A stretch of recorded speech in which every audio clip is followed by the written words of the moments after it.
শুভ সকাল আমার প্রিয় বন্ধুরা, সবাই কেমন আছো? আশা করছি সবাই খুব ভালো আছো আর সুস্থ আছো। আমরাও বেশ ভালো আছি। তো সকাল সকাল দেখো এই যে সমস্ত আশি বেশি কাজ আমার হয়ে গেছে। আর এখন স্নান সেরে আর তুলসী তলাও ধুয়ে মুছে পরিষ্কার করে নিয়েছি। ঘরের ভিতরে সব কিছু ঠাকুরের কাছে কাজবাজ হয়ে গেছে। এখন এই যে ফুল তুলে নিচ্ছি, এখন পুজো করব। তো আজ হচ্ছে সরস্বতী পুজো। সরস্বতী পুজোর অনেক অনেক শুভেচ্ছা ও ভালোবাসা।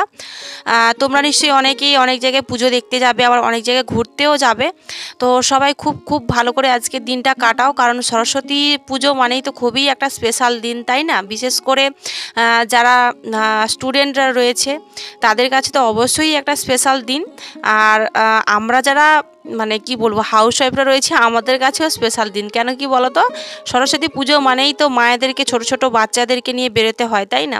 তো আমিও কিন্তু আজকের আমার মেয়েকে নিয়ে বেরোবো। তো সেই জন্য সকাল সকাল ঘরের সংসারের সমস্ত কাজবাজগুলো আগে করে নিচ্ছি, তারপরেই কিন্তু আমরা রেডি হব অঞ্জলি দিতে যাওয়ার জন্যে। তো চলো, আজকের দিনটা হচ্ছে সোমবার। আর ঘড়ি কাটায় এখন ওই সকাল 7:30 মতো বাজে। তো মামাম সোনাও ঘুম থেকে উঠে পড়েছে, তোমাদের দাদাভাইও উঠে পড়েছে, আর আমি কিন্তু স্নান টান সেরে পুজো দিয়ে নিয়েছি। এখন এই যে তোমাদের দাদাভাইয়ের বেশ কয়েকটা জামা, মানে ওই একটা স্যুট আর একটা গেঞ্জি, আর আমার কয়েকটা এই যে সবগুলো কাচাকাচি করেছিলাম, তো সেগুলো স্নানের পরে কেচে দিয়ে এই যে দেখো মেলে দিচ্ছি। আর আজকের এখানে ওয়েদারটা খুব একটা ভালো নয়, মেঘলা মেঘলা ওয়েদার। তো সকালবেলাতে সমস্ত কাজবাজ আমার হয়ে গেছে। এখন এই যে তোমাদের দাদাভাই আর মামা সোনা স্নান করবে। তো মেয়ের কিন্তু স্নান হয়ে গেছে, আর তোমাদের দাদাভাই স্নান করবে। তারপরে কিন্তু আমরা সবাই একসাথে রেডি হয়ে অঞ্জলি দিতে যাবো। তোমরা কারা কারা অঞ্জলি দিতে যাচ্ছ আজকের, অবশ্যই কিন্তু এই ভিডিওতে কমেন্ট করে জানাবে, হ্যাঁ। তো তোমরা কিন্তু এত ভালো ভালো কমেন্ট করছো, সত্যি ভীষণ ভালো লাগছে। যে সত্যি কখনো আশা করিনি যে তোমরা এত ভালো ভালো কমেন্ট করবে, আমার ভিডিওটা এত ভালো, মানে এত ভালোবাসা দেবে তোমরা আমাকে। তো যাই হোক, তোমাদের কমেন্টগুলো দেখলে ভীষণ ভীষণ ভালো লাগে। এভাবে সবাই আমার পাশে থাকো, আমাকে সাপোর্ট করো। তো এদিকে দেখো মামাম সোনা এই বছর ফার্স্ট টাইম সরস্বতী পুজোতে শাড়ি পরবে। তো সেই জন্য দেখো ওকে আগে শাড়িটা পরিয়ে দিচ্ছি, ওকে আগে রেডি করাচ্ছি, তারপরে আমি রেডি হব। আর তোমাদের দাদাভাই তো, ছেলেদের তো কোনো ঝামেলাই থাকে না, চটজলদি রেডি হয়ে যায়, তাই না? তো ওকে সেই জন্য মামাম সোনাকে আগে রেডি করে নিচ্ছি, তারপরে আমি রেডি হব আর কি। আর তোমরা চলো তাহলে ব্লগটা কন্টিনিউ করতে থাকো। আশা করছি আজকে ব্লগটা তোমাদের বেশ ভালো লাগবে। আর তোমাদের কাদের কাদের পুচকুসোনাগুলো শাড়ি পরছে আজকের, অবশ্যই কমেন্টে জানিও। আর মামাম সোনা এই শাড়িটা তো নিজেই পছন্দ করে নিয়েছে, তোমাদের বলেছিলাম আমি। আর শাড়িটা সত্যি কিন্তু খুবই সুন্দর। হয়তো ফোনে মানে ক্যামেরাতে এত ভালো আসছে না, কিন্তু সত্যি শাড়িটা ভীষণ ভালো লাগছে ওকে পরতে। তো মামাম রেডি হয়ে গেছে, ওকে রেডি করিয়ে দিয়েছি। আর তোমাদের দাদাভাই এখন স্নান করছে। তো তোমাদের বলেছিলাম যে তোমাদের দাদাভাইয়ের জন্য একটা গিফট এনেছিলাম। তো সেই গিফট আজকে তোমাদের সাথে শেয়ার করছি। এই যে দেখো, সরস্বতী পুজোতে পড়বে বলে তোমাদের দাদাভাইকে এই যে এই পাঞ্জাবিটা আর এই যে পা প্যান্টটা আমি গিফট করেছি। তো পা প্যান্টের লেসটা তো লাগিয়ে দিতেই হবে, কারণ মানে ছেলেরা এই সমস্ত কাজে কর্মে একেবারেই কাঁচা, মানে এগুলো করতে গেলে ওদের অনেকটাই সময় লাগবে। তো সেই জন্য আমি আর কেন লেট করাবো, কারণ অঞ্জলি দেওয়ার খুবই তাড়া রয়েছে আমাদের। এখন ওই 8টা 8:30 মতো বেজে গেছে, মানে আমাদের বাড়ি থেকে বেরোতে বেরোতে হয়তো 10টাই বেজে যাবে। সেই জন্যই তাড়াহুড়ো করছি, মানে কাজগুলো এগিয়ে রাখছি আর কি। তোমাদের দাদাভাই যেহেতু স্নান করছিল, আর আমি কিন্তু পা প্যান্টের লেসটা পরিয়ে দিয়েছিলাম। তো এখন দেখো তোমাদের দাদাভাই রেডি হয়ে গেছে, আর এই যে বরের যত্ন নেওয়া শুরু করে দিয়েছি। কারণ বলছে আমার মুখটা কেমন একটা করছে, তো সেই জন্য আমি একটু আমার মাখা ক্রিমটা মাখিয়ে দিলাম। আর এই সরস্বতী পুজোতে বরের যত্ন নেওয়াটা তো খুবই স্পেশাল ব্যাপার, তাই না? একটু সাজুগুজু না করিয়ে দিলে হয়? রাস্তায় বেরোবে বলে ব্যাপার, কত মেয়ে যাওয়া আসা করবে, তাই না? সবসময় তো আমাকে দেখে দেখে চোখগুলো পচেই গেছে, একটু না হয় নিত্য নতুন মেয়েদেরকে দেখবে, তাই তো?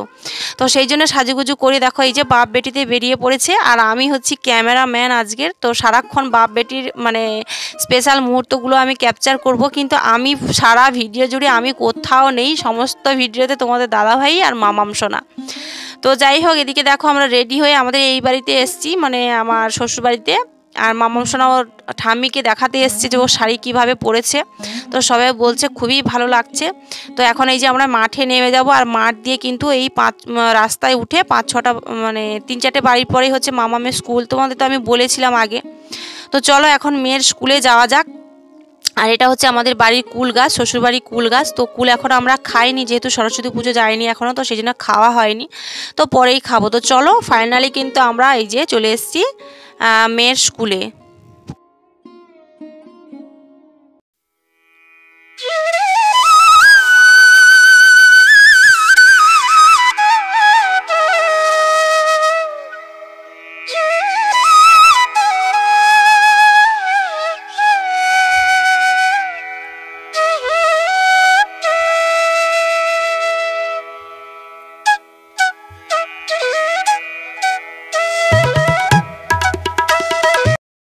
এখানে দেখো মেয়ের স্কুলে কিন্তু অনেক মানে এই যে যারা উঁচু ক্লাসে পড়ে মানে যারা ক্লাস 3-4-এতে পড়ে তারা দেখো কত সুন্দর হাতে কাজ করেছে। এগুলো শোল দিয়ে বানিয়েছে বাট হাতেই বানিয়েছে, ভীষণ সুন্দর হয়েছে এগুলো দেখতে। দেখো দারুণ সুন্দর হয়েছে। এখানে একটা হাঁস করেছে, একটা বাড়ি করেছে, মানে স্কুল করেছে, দারুণ লাগছে এগুলো দেখতে। তো সেই জন্য এগুলোতে মানে ক্যামেরাতে ক্যাপচার করলাম, ভিডিওতে ক্যাপচার করলাম, খুব ভালো লাগছে। দেখো এত ছোট ছোট বাচ্চা, এরা কিন্তু নিজের হাতে এগুলো বানিয়েছে।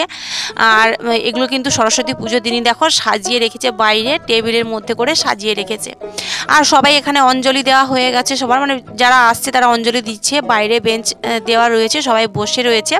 তো এখানে স্কুলেই কিন্তু রান্নাবান্নার ব্যবস্থা চলছে, সবার খাওয়ার নেমন্তন্ন রয়েছে, মানে স্টুডেন্ট তাদের বাড়ির সবাই যারা আসবে অঞ্জলি দেবে সবাই কিন্তু খাওয়া দাওয়া করবে। তো এদিকে দেখো ফল প্রসাদ কাটা হচ্ছে, আর এদিকটাতে হচ্ছে এটা হচ্ছে মামামদের ক্লাসরুম, জানো তো, এখানে মামামরা বসে ওদের রোজ দিন ক্লাস হয়, তো এখানে কিন্তু রান্না বান্না হচ্ছে। তো যাই হোক আমরা কিন্তু ওখানে খাওয়া দাওয়া করিনি, তো আমরা ওখানে অঞ্জলি দিয়ে আরও একটা স্কুলে যাচ্ছি। আমাদের এখানে বাজারের কাছেই একটা স্কুল রয়েছে, তো ওখানে আমরা একটু ঠাকুর দেখে প্রণাম টনাম করে তারপরে আবার মামামের স্কুলে আসবো, এখানে এসে খাওয়া দাওয়া করবো। তো সকাল থেকে আমরা কিছুই খাইনি, যেহেতু আমরা অঞ্জলি দেব। এখন মেয়েকে নিয়ে দেখো এই যে তার পাপা এই যে হাত ধরে একবারে হাই রোডের উপর দিয়ে আমরা যাচ্ছি। আর আজ সরস্বতী পুজো মানে তো জানো যে রাস্তায় প্রচুর প্রচুর গাড়ি চলছে, যেমন টোটো বাইক সব কিছু একেবারে মানে রাস্তা পেরোনো যাচ্ছে না। তো এটা হচ্ছে দেখো একটা ক্লাবের পুজো, মানে রোডের সাইডেই। তো আমাদের এখানে বাজারে যে আমি আসি বাজার করতে, বাজারের সাইডে একটা ক্লাবের পুজো, অসাধারণ হয়েছে ঠাকুর, মানে সত্যি কি বলবো দারুণ হয়েছে। আমার ভীষণ ভালো লেগেছে এই প্যান্ডেলটা সহ, ঠাকুর প্রতিমা খুবই ভালো হয়েছে। তো দেখো এখানে ঠাকুর দর্শন করে তারপরে এই যে মামাম সোনা ডাব খাবে বলে বায়না ধরেছে। তো মামামের না জ্বর যে হয়েছিল, জ্বরের পরে কিন্তু ওর সর্দিটা এখনও বসে বসে যাচ্ছে, কীরকম একটা হচ্ছে। তো সেই জন্য ভাবলাম চলো ডাবটা যখন দেখতেই পেয়েছি তো ওকে ডাবটা খাইয়ে নিই। আর তোমাদের দাদাভাইও একটা ডাব খাবে, তবে আমি আর ডাব খাইনি। আর এই দাদাটা হচ্ছে যে ডাব বিক্রি করছে, এই নিয়ে আমার ভাসুর সম্পর্কে হয়। তো যাই হোক ডাব নিয়ে বসেছে, তো সেই জন্যই ভাবলাম চলো ডাবটা ওকে খাওয়ানো যাক। বাচ্চা মানুষ তো, আমরা যেরকম জ্বর সর্দি হলে আমাদের মানে কোনো সমস্যা হলে আমরা বলতে পারি, কিন্তু ওদের যে সর্দিটা বসে বসে যায় না, ওরা কিন্তু কিছু করতে পারে না। তো ওষুধ খাওয়ালে তো বারবার ভালো নয়, তো ডাব খাওয়ানোটাই ভালো। তো সেই জন্য ডাব একটু খাইয়ে দিচ্ছি, আর এদিকে তোমাদের দাদাভাইও ডাব খাচ্ছে। তারপরে কিন্তু আমরা এখানে বাজারে স্কুলে একটু ঘোরাফেরা করে, আর আজ হচ্ছে আমাদের দুপুরে কিন্তু বাড়িতে রান্না বান্না কিছুই হবে না, কারণ আমাদের বাড়ির পাশে হচ্ছে একজনের নেমন্তন্ন দিয়েছে, মানে অন্নপ্রাশন হচ্ছে, সাথে মহাপ্রভু আসবে। তো সেই জন্যই কিন্তু আমরা নেমন্তন্ন বাড়ি খেতে যাব বলে রান্না বান্না করিনি। তো বাজার থেকে ঠাকুর দর্শন করে এসে আমরা বাড়ি এসে ড্রেস চেঞ্জ করে এই যে দেখো গিফট কিনতে গেছিলাম বাজারেই, ওই যে বাজারে ঠাকুর দেখে কিন্তু গিফট কিনে এনেছি। আর ফাইনালি রেডিও হয়ে গেছি বাড়িতে ফিরে এসে। এখন এই যে চলো অন্নপ্রাশনে যাব। এখন কটা বাজে জানো, ওই 2টো মতো বাজে। মানে স্কুল থেকে খেয়ে এসেছি, তো খেয়ে আসার পরে আর কিছু ভালো লাগছে না। ওখানে ডাল আলু ভাজা, তারপরে একটা কপির বাঁধ তরকারি, আলু মটরের তরকারি, আর দিয়েছিল দই মিষ্টি পায়েস মামামের স্কুলে, এগুলো খেয়েছি, তো তারপরে কিছু ভালো লাগছে না। তো এটা দেখো অন্নপ্রাশনের গিফট, এই যে কেমন হয়েছে অবশ্যই জানিও। আর ফাইনালি এই যে মহাপ্রভুর দর্শন পেলাম, তো এখানে প্রণাম টনাম সেরে আমি আর বর্মশাই মামাম সোনা আমরা সবাই প্রণাম সেরে তারপরে ওনাদের বাড়িতে দুপুরে খাওয়া দাওয়া করেছিলাম। খাওয়া মানে একেবারে সিম্পলি খেয়েছি, আমি একেবারে একটু একটু খেয়েছি, কারণ মামামের স্কুলে ওই 12টা নাগাদ খেয়েছিলাম, তো ভালোই লাগছিল না। খাওয়া দাওয়ার পরে সন্ধেবেলা কিন্তু আমরা বিকেলে আমরা 3টের দিকে বাড়ি চলে এসেছিলাম, এসে একটু রেস্ট ফেস্ট করে তারপরে সন্ধেবেলা সন্ধে প্রদীপ জ্বালিয়ে এখন এই যে দেখো মামাম সোনাকে নিয়ে একটু রিলস বানাবো, আর সেই রিলসটাও আমি অলরেডি ভিডিও দিয়েছি, তোমরা দেখেছো। তো সেটা করার জন্যই মামামকে সাজিয়েছিলাম। আর মামাম দেখো এখানে ভিডিও ক্যাপচার করা হয়ে যেতে ওর বাপির চুলে যত্ন নিচ্ছে, তেল মাখাচ্ছে, চুল আঁচড়ে দিচ্ছে, এরকমই করছে। এতদিন পরে পাপাকে কাছে পেয়েই কিন্তু বাপির চুলের যত্ন নেওয়া শুরু করে দিয়েছে। যাই হোক মামাম সোনা ওদিকে চুলের যত্ন নিতে থাকুক ওর পাপার, আর আমি এদিকে তোমাদের মিষ্টি মিষ্টি কমেন্টের রিপ্লাইগুলো দিয়ে দিই। সুপ্রিয়া রয় কমেন্ট করেছে, বোন ভিডিওটা খুব ভালো লাগলো, এতদিন পরে ভাইকে দেখেও খুব ভালো লাগছে, আর মামাম সোনাকে ওর বাবার আদর দেখে চোখে জল চলে আসলো। হ্যাঁ গো, এতদিন পরে বড়মশাই মেয়েকে কাছে পেয়েছে, আর সেই জন্য এত করে আদর করছে। বাবারা বা মায়েরা তো এমনই হয়, তাই না? নীলিমাগিরি কমেন্ট করেছে, দিদি ভাই তুমি প্রত্যেকটা ভিডিওতে আমার নাম নিও, আমার ভীষণ ভালো লাগে। আচ্ছা ঠিক আছে বাবা, তোমার নামটা নেবো, তুমি তো রোজ দিনই আমার সব ব্লগেই কমেন্ট করো, খুব ভালো লাগে, আমারও খুব ভালো লাগে গো, এভাবে আমার পাশে থেকো নীলিমা। দুষ্টু কাজল লাভ দিয়েছে। অভিদীপা ব্লগ লিখেছে ভিডিওটা খুব ভালো হয়েছে। আর সুমিত্রা ভিলেজ লাইফস্টাইল কমেন্ট করেছে ভিডিওটা খুব ভালো হয়েছে। থ্যাংক ইউ সো মাচ গো, তোমাদের এত মিষ্টি মিষ্টি কমেন্ট করার জন্য। সবাই এভাবে আমার পাশে থেকো, আমাকে সাপোর্ট করো। আর এদিকে দেখতে পাচ্ছ বড়মশাই কেমন আমাকে খাটাচ্ছে সন্ধেবেলা।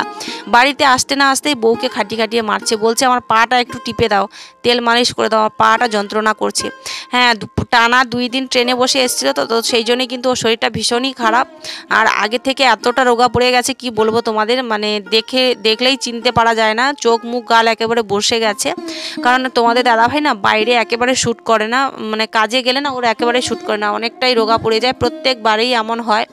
আর এইবারটাতেও এত রোগা হয়ে গেছে আগের থেকে, কারণ বেশি দিন ছিল তো সেই জন্য আরও বেশি করেই রোগা হয়েছে। তো যাই হোক, এদিকে তোমাদের দাদাভাইয়ের পাটা এই যে একটু সর্ষে তেল দিয়ে আমি মালিশ করে দিচ্ছি, কারণ পাটা যন্ত্রণা করছে বলছে সেই জন্যই। আর রাতের বেলা রান্না করব তোমার হচ্ছে একটু তোমার ভাত করব, আর সাথে একটু তরকারিও করব। মামাম সোনা ওর বাপি ভাত খাবে, মানে আলু সেদ্ধ ভাত করবো আর একটু বেগুন পুড়ে দেবো। তোমার দাদা ভাই আর মামাম সোনা খাবে, আর আমি কিন্তু রাতে একটু মুড়ি খাবো, এটাই যা। তো চলো এদিকে আমি পাটা ভালো করে মাসাজ করে দিই। আর মামাম সোনা দেখতেই পাচ্ছ ওর বাপি ফোন দেখছে বারবার, মানে ওর বাপির সাথে কি করছে। আর ওই যে ওর বাপি বলছিল যে আমার ঘড়িটা কোথায় খুঁজে পাচ্ছি না, সেই জন্য দেখো ঘড়িটা বের করছে। তো যাই হোক, চলো আজকে ব্লগটা এই যে এখানেই শেষ করছি। যদি তোমাদের ভিডিওটা ভালো লেগে থাকে অবশ্যই ভিডিওতে একটা লাইক কমেন্ট শেয়ার করে দিও, আর ভিডিওটা ভালো লাগলে চ্যানেলটা সাবস্ক্রাইব করে আমাদের পাশে থেকো। আর তোমরা কারা কারা সরস্বতী পুজোতে কোথায় কোথায় ঘুরতে গেছিলে অবশ্যই কমেন্টে জানিও। আর আজকের দিনটা খুবই স্পেশাল দিন, আর এত ভালো দিন কেটেছে কি বলবো তোমাদের। মামাম সোনাকে নিয়ে আমি আর তোমাদের দাদাভাই এই যে ফার্স্ট টাইম নয়, এটা আমাদের অনেকবারই হলো, খুব ভালো দিন কেটেছে আজকের।